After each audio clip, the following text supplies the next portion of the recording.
Thank you very much, Mick. Can ASLEF second? This is not Richard Branson, by the way, as I first thought it was. This is definitely ASLEF. Tosh McDonald, not Richard Branson, Vice President of ASLEF, coming to second the emergency motion, quite surprisingly, actually, at short notice, so things aren't prepared here. But do you know, many things have been said, many good things have been said there by the TSSA delegate who got up to move this emergency motion. And many good things have been said by Maria Eagle about the railway and about transport, things that we want to get on board with. This week we've heard some good things. There are some other things that need to be said. And one of the things that's been said is about the Tories pushing forward the reprivatisation of East Coast purely on an ideological basis. And it's right. There's no business case for it. There's no economic case for it. £800 million by the end of this year put back into the public coffer from the publicly run East Coast. Now, I could come with all kinds of statistics to make it seem even better than it is, but I don't need to do that. I could compare the figures on East Coast with some other franchises, some intensive suburban franchises, but you know, that wouldn't be a fair comparison. And what we want to do is we want to be fair, because our arguments are right and we don't need to skew things. I'll give you an example of one that can be compared with East Coast. It's very similar.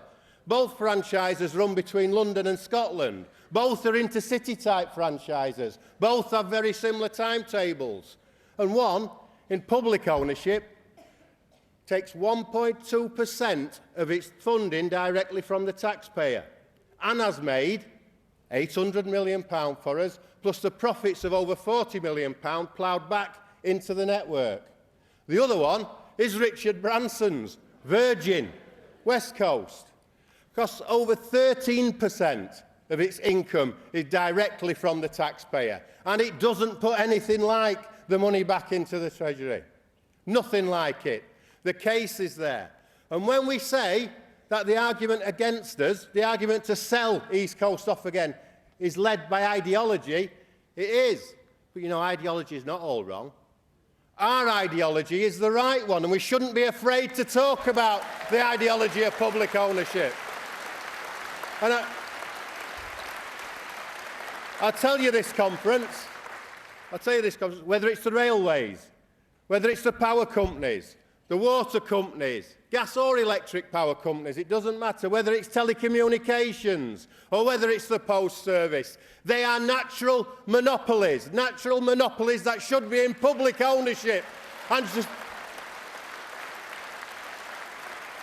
And those that make a profit should subsidise those that don't make a profit.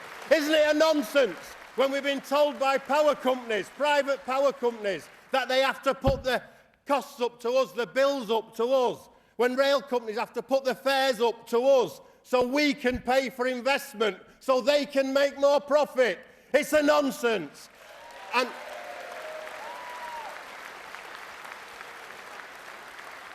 just one more thing before I finish, and it's to Maria Eagle. I've heard you speak at conference this week. I've heard you speak at many fringes this week, and I've been very impressed. You've talked about air travel. You've talked about rail travel, bus travel, car travel, cyclists, pedestrians. On a personal note, don't forget the motorcyclists. Don't forget them. And all the legislation against us. Maybe I should come without being prepared more often.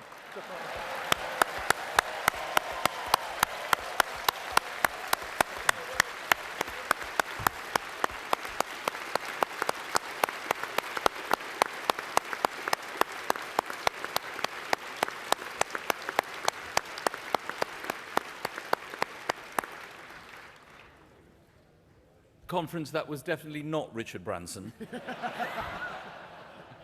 But I think that Tosh, who made a brilliant speech, totally impromptu, he didn't know he was going to speak, sums it up for the whole of conference. That was brilliant. Thank you very much, Tosh.